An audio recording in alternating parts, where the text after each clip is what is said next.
Given Sunday Sports Special. It's me, Jesus. I got Anthony here with me. Anthony.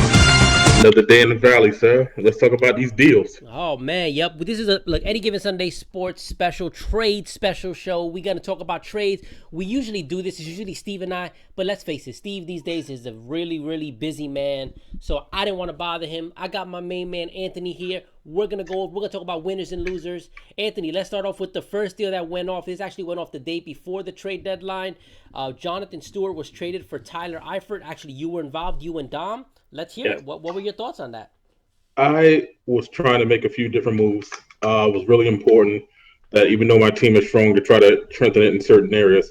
I spoke with Steve about getting Des Bryant. That didn't work out. And then I started speaking to Dom. And I thought that, well, I'm deep at running back, with Johnson and McCoy, Forte, all those guys. So the thing that I thought I had a problem with was wide receiver, and I couldn't get Dez, but I was thinking to myself, let's ride these wide receivers out. So we ended up working out a deal where I sent him Jonathan Stewart, and I got Tyler Eifert, and I think it worked out well in both parts. I believe that he needed a running back, and that's what he was asking for, and I had one to spare. And with the injury to Jordan Reed, again, all luck in the future with concussions, especially having so many. Yeah. I just really needed insurance. I like Barnage, but having Eifert back and hopefully he becomes a big part of the offense again, that's why I felt it was a fair deal on both sides. So I just had to make it. But what are your thoughts on it? I mean, I think I understand exactly why you did it. First and foremost, let me start off with Dom. I don't understand for the life of me, even though it turned out to not be too bad because his record was actually better than Pop's the whole time, but how you give up a year's worth or up until the trade deadline's worth of waiver picks to get a guy in Tyler Eifert, and then just as he's finally getting healthy, that's when you trade him. So then what was the point of trading for him to begin with if you weren't going to wait him out? You basically just wasted a roster spot all these weeks for him to get healthy to then trade him. That just made no sense. With that being said, Jonathan Stewart, I really like the addition on Dom's team. And we're going to get into this a little bit more. Dom knew one of his biggest weaknesses was finding the other guy to go with an AJ Green and to go with the Christine Michael. I don't like to put Lamar Miller there because Lamar Miller, he's not bad. He's not great. But what Dom did is Dom got a couple players now that he's going to be able to play based off of matchups. Jonathan Stewart, Isaiah Crowell. So that I understand why he did it. And he had Greg Olsen. So having Greg Olsen, you don't really need a Tyler Eifert. On your side, Anthony, I completely understand the move. I mean, you wanted to get yourself that protection, right? If it doesn't work out with Jordan Reed, you have another crapshoot here in Tyler Eifert. Now, the key is how healthy is Tyler Eifert?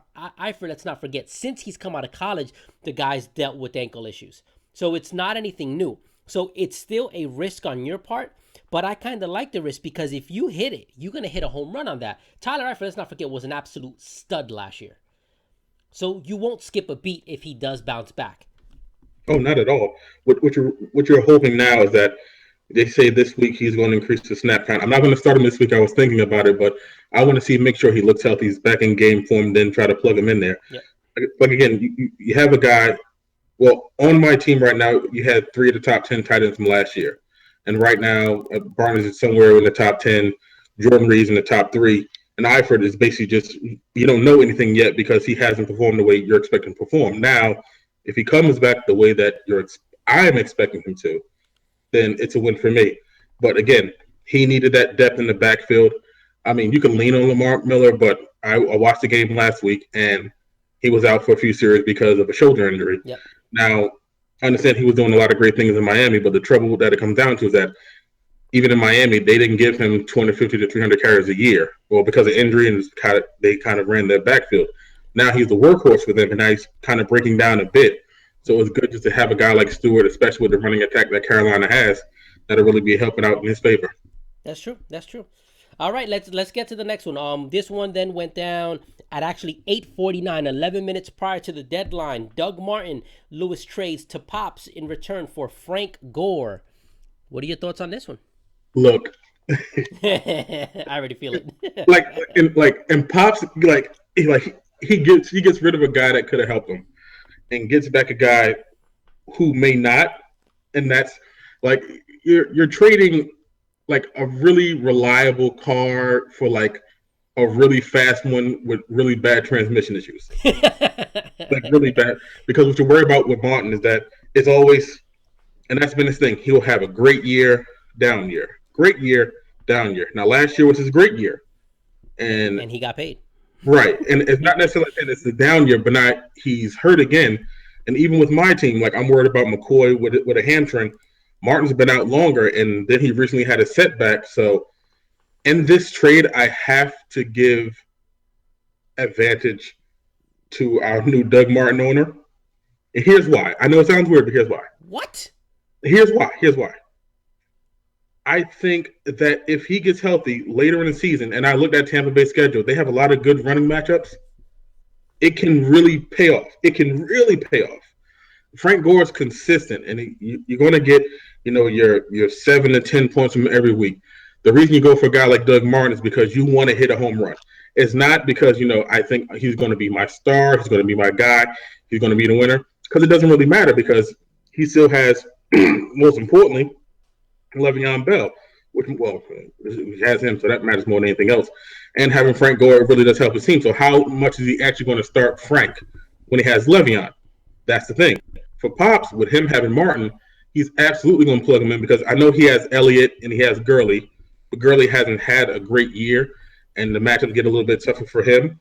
And then if Martin comes back healthy, it can really, really help him and really push him over. It sounds weird, but you know what? I'm going to stop. Let me get your thoughts on it.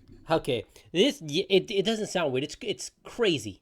It's crazy, Anthony, what you're saying. And here's the reason why. I'm a crazy person. In fantasy football, give me the guy that gets the more touches. Give me the guy that's not involved in a timeshare. And you know who that guy is? That guy is Frank Gore. Doug Martin, when he comes back, yeah, sure, he's going to get touches, obviously. But there's a guy by the name of Jacquizz Rodgers, who Pops also owns, who's been doing an absolute phenomenal job. You really think that when Doug Martin comes back, they're going to take Jacquizz Rodgers? You're never going to see the field again? It's going to be all Doug Martin? Absolutely not. Jacquizz Rodgers is going to go ahead and play that Chris Sims role, or Charles Sims, whatever his name is, that Charles Sims role. And if we remember correctly, earlier in the year, that's what was happening. And his numbers, Doug Martin, were up and down. There's no consistency because you don't know who's going to be the guy. Whereas with Frank Gore, you have that consistency. You know what you're going to get going in and week out. Pops just hates Frank Gore. At the end of the day, Pops just hates Frank Gore. He absolutely despises Frank Gore. And it just, I get it. The better schedule. You look at the schedule for Doug Martin, it's a beautiful schedule.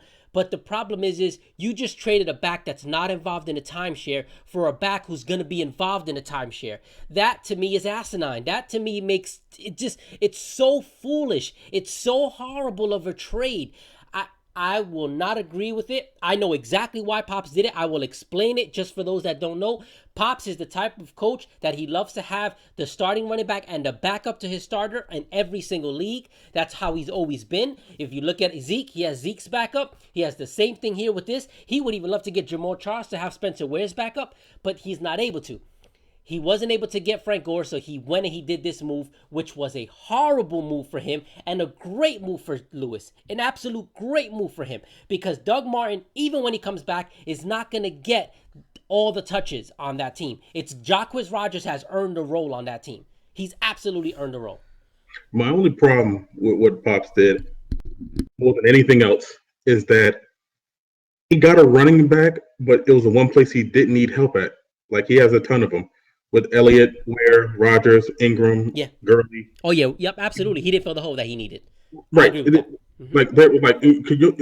one running back and two flexes. I mean, you can only play of those 6 running backs so many times. So, got to kind of see how it goes. So, the best they can do. And then the last one, at 8:55 last night, 5 minutes prior to the deadline, the New York Powers trade Isaiah Crowell and Cordell Patterson in return for Dante Moncrief and Phillip Rivers. Anthony, my man, what you got? What's your thoughts? I think it worked out well. I think it actually worked out pretty fair on both sides. And here's why. The most important thing is that when you get a guy like Cordell Patterson, like I said, people don't think he's great, but he has this ability to just bust out a 10-point game, especially the returning receiver. I think that's great. I think giving up Isaiah Crowell kind of hurts a bit, but it absolutely helps Dom's team. Now, here's a weird thing. This is probably the most balanced trade because Moncrief is going to come back to being a number 2 wide receiver. One of the places the Power needs help is at wide receiver because they have the buys coming up, and then with the kind of struggles going on, not necessarily struggle with Antonio Brown, but you want to see when Ben comes back, you want to make sure he keeps producing. You want to make sure Odell's fine. I know he just had a hip pointer. I know it's a bye. I want to make sure he gets healthy. Now, when the Powers get back, besides that, is Phillip Rivers. The reason why that's important, and I mean really important, and I understand that they have Brady. It's that one bye week that comes up right on time. 9. Right. Very, very short. And Rivers has such a really good matchup that week that finding stuff that's out there in the waiver wire would have been fine. But having him out there that week against Tennessee is just a really great matchup. And that's what's really needed. I understand you had to give up a back like Crowell, and I know he matters. He really does because he's really good. But with the talent you have at wide receiver, and then you have Tom Brady, so have Rob Gronkowski. Sometimes you got to let certain guys go. Even if you don't have a filling guy for a week, but if that filling guy can get you 30 points compared to everything else that you already have in your roster, with the talent that you already have, you should work over perfectly fine. Now, this is your deal, so tell me what you think. Well, I mean, it was pretty clear. I think overall the best player in this entire deal was Isaiah Crowell. That was the main piece that went to Dom. Again, this is not, now I can go a little bit more into what Dom did. What Dom, I really like that he did this trade deadline, is he gave himself flexibility. He's going to be able to play more matchups each week in, week out. Now, whether he's able to coach it the right way is a whole nother question. But I look at this, and the West, these trades really improved themselves. I really like what 3 teams did, and I don't like what 1 team did in this trade deadline. Okay, we're going to get into that in a moment. But Dom really gave himself that flexibility. Then you had Cordell Patterson. Cordell Patterson, I don't know if people have realized this. The last 2 weeks, he's been targeted at minimum 7 times per game. And with those, he scored double digits. To go along with that, Mike Zimmer has made it very clear that he wants to get the ball more to Cordell Patterson because he wants to give him the ball, not just give him the ball, but give him the ball in space. And if they're able to do that properly, watch out, because Cordell Patterson, let's not forget, was an up-and-coming receiver not too far ago. And it just so happened that, injuries and, boneheaded plays. But sometimes players mature a little bit later. And maybe that's what's happening here. On the flip side, for the New York Powers, this was a trade that needed to be done. The New York Powers did not have a legitimate receiver that they felt comfortable going into this week. Look, at the end of the day, we're probably going to lose. We're probably going to lose to Anthony yourself. So I understand that. I'm accepting that. But I'm going to still try to put up a fight. I'm going to still try to get as much as I can. Also, I don't know what's happening with Odell Beckham. What if he doesn't turn it around? That's where this guy, Dante Moncrief, could come in huge. Dante Moncrief, let's not forget, he is a favorite target of Andrew Luck's in the red zone. So that's what I really like about Dante Moncrief. Then we had Chili Rivers. My main man Rivers. He plays when Tom Brady's on his bye week next week in week 9. Chili Rivers plays Tennessee. But it wasn't only that made me do the trade. I'm also being realistic. At the rate the Patriots are going, they're going to clinch the division pretty quickly, and they're going to clinch the number 1 seed pretty quickly, which probably then means Brady's going to rest. They're going to rest their guys and get ready for the playoffs. So what do? I'm looking at the playoff schedule for Phillip Rivers. Week 14, he plays Carolina. Week 15, he plays Oakland. Week 16, he plays Cleveland. And week 17, he plays Kansas City. Yeah, I like that. I like it a lot. And let me tell you something. They're not going to be resting because they're not playing for anything. So they're not going to be resting.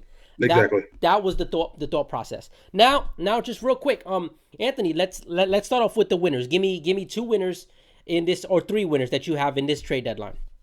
I would pick my team. I would pick your team, and I will pick Pop's team. Like I said, my delusional feeling on Pops is whatever it is. I just think that it kind of worked out with him. I would say losers. I would say honestly the biggest loser in this instance. You know what? I'm going to make him 1, 2, and 3. I would say the biggest loser is probably Steve, because he had like you say you want to move Thomas or Bryant. He had a glaring hole at running back. Right, and you need neither. And Martin goes, Stewart goes. I would offer him Forte, and Martin goes. So 4 backs got traded, and he got none of the above. Yep. And that could really hurt his team because that's the one big gap. Now, Dez could really come back and really show out, but you really want to make sure you have, when it comes down to certain matchups, you match up well the running back situation, and right now he doesn't.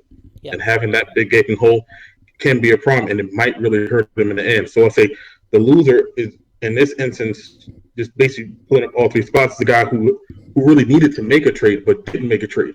Yep. Now he's putting his eggs in that Thomas and that Bryant basket, and I hope it pays off. But he could have moved one of them for some kind of backfield help, but he didn't, and that might really kill him in the end. Yep. I mean, I'm gonna get. I'm gonna go next. I'm gonna say the winners are first and foremost number one winner, hands down, without a shadow of a doubt, is Lewis.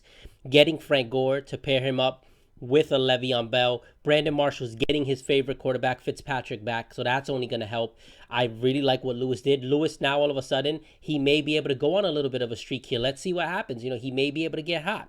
I also think Dom is also to me is a great winner because now what he's gonna do is he's able to rotate his guys in and out and make the right moves accordingly. And then Anthony, I don't know what's gonna happen with Tyler Eifert. I have no idea. I don't think he's gonna be great this week. I don't think he's gonna be even good this week because they still have him on a snap count. But I think long term, come playoff time, yeah, you may have something very special. So I'm gonna actually have you here in this one. So and then my losers, hands down, my loser number one is gonna be Steve.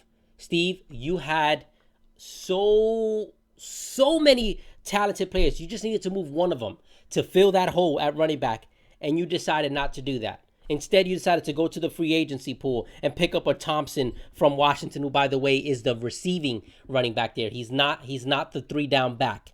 Then you also go and you pick up Matt Asiata, who, yeah, well, let's be honest, it's Matt Asiata. You did nothing. You needed to move either Dez or Demaryius Thomas. You chose not to do that, and that to me is the reason why I don't think you're gonna win this division anymore. You're my main man's Pots and Pans. Got love for you, but I don't think you're gonna win this division now because of that. My other loser is Pops. Pops, what the heck are you doing? You hate Frank Gore. I'm gonna keep saying it over and over again. You hate Frank Gore. You absolutely despise Frank Gore, and you're going to pay for that. That's going to be the reason why I think you're not going to make the playoffs. I think you had a run in you. I really do think you had a run in you. But your hate for Frank Gore, that karma, that bad juju is going to catch up to you, and it's going to hurt you. And then my last loser is going to be Rich. Rich, your team needed help in this division that you're in, and you did nothing to help them. You did absolutely nothing to help them, and you had pieces that you could have moved, and you did nothing. So you, to me, are the loser here. And yeah, by the way, one team that I think that, I didn't put them in my top three, but they won by just not doing anything and not panicking was Dennis's team. Dennis has running backs. Dennis has receivers. Dennis has a quarterback. Dennis just staying at pat was probably the smartest move that he could have possibly done. I give you all the props there, Dennis. You did your thing by just waiting it out. You didn't panic. You didn't do a panic trade. So I really, really enjoyed it. We have one last segment here. One last thing we're going to go over is, Anthony, after all these trades, what do you think is going to happen? Give me your 2 division winners and your 2 wild cards. Let's see. I think I'm at worst going to be the wild card. I'm going to win a division. I'm being humble right now. Yeah, come on, be honest. I think I win the East. Okay. I think the Powers get the wild card. Mm-hmm. I think the Powers making that deal for Phillip Rivers can really save them in Week 9. Yep. It's just that every win matters. It just does. And like I said, Pops made that deal and he's hoping on Martin. But like I said, a lot of running backs, no wide receivers. Now, if he would have made that deal earlier than move one of his backs for some wide receiver help, especially with Allen Robinson struggling, it would make more sense. But now he has his backs and has to play like mix and match and figure out what works best for him. So that kind of hurts. On the opposite side, you know what? The Empire gets the wild card. I think Drug Delaney, because they stood pat, and I knew they were probably out there trying to make moves, but then just kind of realized, like, let me stick with the team I've got, and they've been winning so far, so you can't really hold that against them. Yep. So I think Delaney wins the division, and I think Tampa gets the wild card. Okay. I'm actually going to say you win the division. I completely agree. You're going to be the number 1 seed. I think Dennis wins the West. I think the Powers get in as a wild card, and I'm actually going to go with you can still suck it in Dom's team. He actually gets the other wild card spot. I was looking in the East, but I don't think Pops did enough to improve that receiver position, which I killed Pops a lot in this show, but one thing I will say is Pops did try to acquire wide receivers. He wasn't able to because, he didn't want to come off of the top tier guys, but out of respect to him, Pops did try. It just didn't happen. But Dom, I'm picking him over Steve because I think Dom is in a better position where he can mix and match all of his guys based off of matchups week in and week out. I don't think Steve has that flexibility. And I think John Brown, who's been very quiet, now that they found a solution to his sickle cell trait that he has, he was having those. Oh, I apologize if I'm saying it wrong. But yeah, I think that's going to help him long term. And I also said Cordell Patterson, I think, is going to be very good for him down the stretch. So yeah, he has positions where he can move guys in and out. Thomas Rose will be coming back shortly here too. So absolutely, I'm going to take Dom and Steve. I think Steve had the best opportunity, but his lack of activity, his lack of moves, I think is going to end up hurting him in the long run. Well, I mean, from this point forward, it basically comes out to week. Hopefully, guys stay healthy, matchups, and everything else they're concerned. I just want everyone to come out. Did I lose you?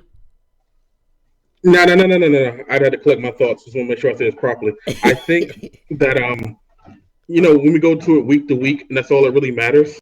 Yeah. You put your team out there and you worry about matchups, and that's all you can really worry about at this point. Early in the season, you're kind of saying, I hope this guy performs. I hope this guy is whatever. By this time of the season, you pretty much know who's who. That's all that really matters. There's going to be some question spots like Allen Robinson. You hope, against that weak Tennessee defense, he really shows up tonight. Same thing. I have Hopkins. He plays. He has a good matchup, and I hope he shows up. And all you really worry about at that point is do I press the panic button? But you're not dropping those guys. You're still keeping them because we're past the trade deadline. So at that point, this is my team. This is who I roll with. We're going to make the best of this possible. So at this point, and this point forward, let's put out our best matchups, our best players, play them out, and don't worry about from that point forward. Once you have that, you set your lineup, let them play. Don't overthink it. Exactly. And let's see what happens. You traded for them. You picked them up. You did everything you could. You play with them and just let the chips fall where they may. Sometimes it's good, sometimes it's bad. Guys get hurt, guys get injured. Sometimes a guy has a great matchup and he pulls something or hurts something in the first quarter. It happens every single year to every fantasy player out there. You make your deals to better your team, not to make them worse. All that matters is that if you feel you made a good deal, fine. These are just our opinions. So if that's true and that's so, you know what? Good luck to you. You put the best team out there possible. Hopefully see you in the playoffs. That's right. Well, some strong words from my main man, Anthony. Stay safe, be safe. We out. Peace. Thank you, guys. Have a good night.